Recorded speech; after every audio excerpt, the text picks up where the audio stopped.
Magandang umaga mga kaibigan at nagbabalik po ang inyo po lingkod, Duncan Ride. Pupunta tayo ng Quezon City. May tumatawag Ngayon sa Ross Boulevard mga kaibigan, pupunta tayo ng Quezon City.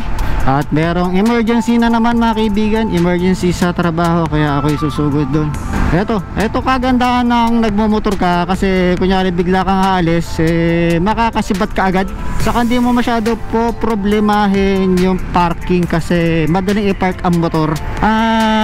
Naranasan ko na rin magkotse bilang pang everyday ko sa trabaho, no? Pagpapark pa lang, saka pagsakay pa lang sa kotse, nakaka-stress na no? Bubuksan mo yung gate, tapos babalik ka sa sakyan. Parang nababagalan ako gusto ko yung mabilisan, di ba? Pag nakarating naman ako sa kliyente o kung saan man, ang problema ko naman ngayon yung parking, di ba? So hanggang sa umikot-ikot ako, wala akong makitang parking. Ang mahal pa, napaka-hassle. Luneta Park. Yeah. Napakalaking bandila ng Pilipinas, ang simbolo ng ating kalayaan, ng ating bansa. Yan si Jose Rizal. Alam nyo ba yung sakripisyong ginawa ni Jose Rizal para sa bayan natin? I-research nyo, napakaganda.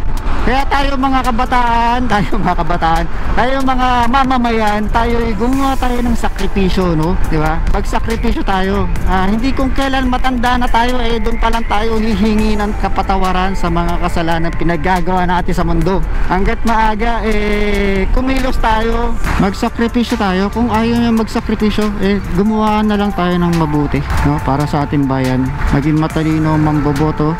Mag-aaral tayo maigi para sa kinabukasan natin at sa kinabukasan ng bayan. Makipagtulungan tayo sa gobyerno, magkaisa tayo. Sa mga kabataan, wag puro chicks ang inatupag, wag puro tambay, wag puro barkada. Maging mature tayo, mag-aaral ka maigi, sundin mo yung mga magulang mo kahit mahirap, kailangan natin sundin. Para sa atin din yun, tumulong tayo sa kapwa natin, maging mapagbigay at maging mapagpatawad, maka-Diyos. Tumulong tayo sa komunidad, sa simbahan. Gawin natin maganda at maayos ang ating komunidad sa pagsali sa mga organisasyon sa ating barangay, di ba? Yung mga organisasyon ng mga kabataan na tumutulong sa mga ibang kabataan para maging maayos ang kanilang buhay. Nandito na tayo sa Quiapo mga kaibigan. Nabubulol ako. Quiapo Church. Mga kabataan, tumulong tayo sa mga magulang natin. Pag tayo nakapagtrabaho, tumulong tayo sa mga magulang natin. Wag puro pagporma yung inaatupag natin, puro panchichicks o pagbo-boyfriend. Unahin muna natin yung mga pag-aaral natin. Sige, pag nakapagtapos tayo, makakatulong tayo sa ating mga magulang at sa ating magiging o sa ating pamilya. Pag sumweldo ka, wag puro kung ano-ano yung mga binibili mo na di naman mahalaga. Pero minsan kasi unang sweldo, unang sahod, first time mong matikman yung iyong pinaghirapan, okay din naman minsan na iti-treat mo yung sarili mo, pero kailangan sa mga susunod na mga sweldo mo maging matalino ka sa iyong paggastos, no? Wag kung ano-ano mga inuuna. Maganda nga pag ikaw ay nakapagtrabaho, ang inuuna mo agad ipundar yung bahay, yeah? Wag mo na kotse, bahay muna, kasi madali nang bumili ng kotse. Ang bahay mas mahirap bilhin yan, saka maraming makikinabang dyan, pati yung anak mo may kinabang, saka yung mga apo mo. Mabuti maluwag ngayon dito sa Espanya. Kadalasan kasi napaka-traffic dito, tapos napakarami pa mga traffic light, kaya pahinto-hinto ka rito Mga wiper boys. Yup. Sa pilit ng wipe. Nagtatanong naman. So nakita nyo ba yung mga nag-wipe ng mga salamin ng mga sasakyan, yung mga kabataan na yun? Diba? So kung ayaw nyo maging katulad nila, mag-aaral kayo maigi. Hindi ko sinasabi na masama yung ginagawa nila o masama silang tao. Ang sinasabi ko lang, pagandaan nyo yung kinabukasan nyo. Papayag ba kayo na hanggang doon lang yung mararating nyo? Diba? Papayag ba kayong ganun lang, manlilimos o mag-wipe ng salamin kapalit ng bariya? Syempre hindi. Marami kang pwedeng marating, walang hangganan. Marami kang pwedeng maging paglaki mo, no? Ang kailangan mo na lang gawin ay sumunod, mag-aral maigi, sumunod sa magulang. Lahat naman tayo dumaan sa pagkabata Oo nga, mahirap sumunod sa mga pinagutos sa mga magulang natin. Mahirap pag inutusan ka, di ba? Parang ang bigat-bigat, no? Parang hirap na hirap tayo. Pero totoo totoo yung sinasabi nila sa atin, saka totoo yung mga pangaral sa atin ng ibang mga nakakatanda sa atin, na kailangan natin mag-aral maigi, magsakripisyo tayo, sumunod tayo sa mga magulang natin. Totoo yan, kasi pag ikaw yung nakapagtapos, Tapos maganda din yung trabaho mo, may pamilya ka na, pasasalamatan mo yung magulang mo kasi hindi ka nila pinabayaan at ginabayaan ka nila hanggang huli. Hindi ba? Maniwala ka. Sa mga kabataan, maniwala ka. Totoo yan. No? Huwag kang magagalit pag ikay pinagsasabihan kasi para sa iyo. Mahal ka ng magulang mo, kaya nila ginagawa sa iyo, no? Kaya kanila napapagalitan. Kung hindi ka nila mahal, baka pinabayaan ka na. Baka wala na silang pakialam sa iyo, di ba? Hindi ka na nila pagagalitan kasi wala na silang pakialam sa iyo, di ba? Magpasalamat ka kasi ang hirap pag wala nang tumutulong sa iyo. Ang hirap na pag wala nang gumagabay sa iyo. Ako nakakalungkot. Ako, pag naranasan mo yan, ako baka ewan ko na lang kung anong gagawin mo, pero huwag mong hihintayin na ganun ang mangyari kasi napakalungkot. Ang totoong nagmamahal sa'yo ay yung mga magulang, hindi yung ibang tao. Sila yung totoong nagmamahal sa'yo, kaya makinig ka, huwag ka makulit. Ilang magulang naman natural lang talaga na makulit ang mga kabataan, ang mga anak natin.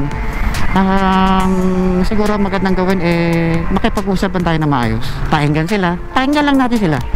Hindi lahat ng oras tayo yung tama, no? Minsan tama rin sila kaya matuto rin tayong makinig, hindi porke tayo yung magulang tayo yung palagi tama. Minsan tama din yung mga anak natin, no? Maging gentle tayo sa kanila at makipag-usapan tayo. Gawin nating hindi lang anak, kumaga ituring din natin siyang kaibigan, no? At sa gayon magkakaintindihan kayong dalawa, makikinig kayo sa isa't isa, wala kayong magiging problema. Ako sinasabi ko sa kanya, yung problema mo, problema ko rin. Kumbaga magkaibigan tayo di ba? Ayaw kong malungkot siya. Pag malungkot siya, malungkot din ako. So sinasabi ko sa kanya yung mga pangaral ko para din sa kanya yun para hindi siya malungkot, para malaman niya yung dapat ang gawin. Maraming mahabang usapan to pero marami tayong gustong sabihin sa anak natin para lang maging maganda yung kinabukasan niya, maging maganda yung kinabukasan niya at maging masaya siya habang buhay, di ba? At wag nating kakalimutan, naturoon sila naging maka-Diyos kasi mahalaga yon. Lahat ng ito ay utang natin sa Diyos. Ito ay lahat kagagawa ng Diyos, kaya tayo magpasalamat sa Kanya. Sabahin natin siya. Humingi tayo ng kapatawaran sa mga kalokohan at mga pinagagawa natin sa buhay natin na di maganda. Maging maka-Diyos tayo. Huwag natin kalilimutan magdasal. Mga kaibigan, ito lumalabas sa aking bibig dahil ito ay mula sa puso, totoo. At minsan dahil busy ako sa pagmamotor, nabubulol-bulol ako. Minsan di ko alam yung term na dapat kong sabihin. Minsan nakakalimutan ko, nalilito ako dahil nagmamotor ako. Mas focus ako sa pagmamotor. Payo ko lang din sa ibang mga motovlogger, mas maging focus tayo sa pagmamotor, hindi sa pagbablog, kasi hinahati mo yung attention mo diba? Hinahati mo yung processing ng iyong utak, no? Imbes na nagpa-process lang yung utak mo sa kalsada, sa pagmumotor, pinaprocess niya rin yung mga gusto mo sabihin sa iyong vlog, diba? Kaya tayo palagi mag-iingat, no? Kuha na tayo dito, sana umabot tayo. Di na pa pwede.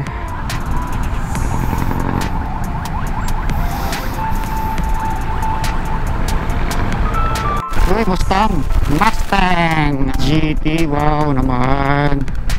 Opo, grabe, kulay pula, shit. May ginagawa rito sa gitna ng kalsada, baka yung pose ng LRT ba yun? Magulat. Pero saan tayo tatawid kasi doon tayo sa kaliwa mamaya. Talagang paula na talaga ang Pilipinas kasi ang daming tinatayo ng mga LRT. Dati mula mula saan ba to?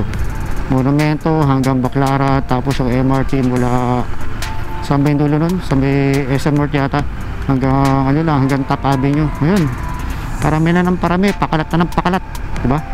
Sana magtuloy-tuloy para maging maganda ang ating ekonomiya, kasi pag marami means of transportation ang isang syudad o isang bansa, magiging maunlad talaga. Yun ang senyales. So yun ang isa sa mga tanda na maunlad ang isang syudad o isang bansa. Ano pa yung pupunta ako, di ko na makakita, baka lumagpas na ako. So lang mag-U-turn tayo kasi may nakaharang dito. So U-turn slot, maray ka tayo. Pag ganyan, pagbibigyan mo niya kasi nakabili na yun diba? So antay mo na lang para di kayo magkalituhan. Dito na tayo. So may pag-usap lang ako sa guard, paparado ko lang to, tapos kita-kits lang mamaya. Right.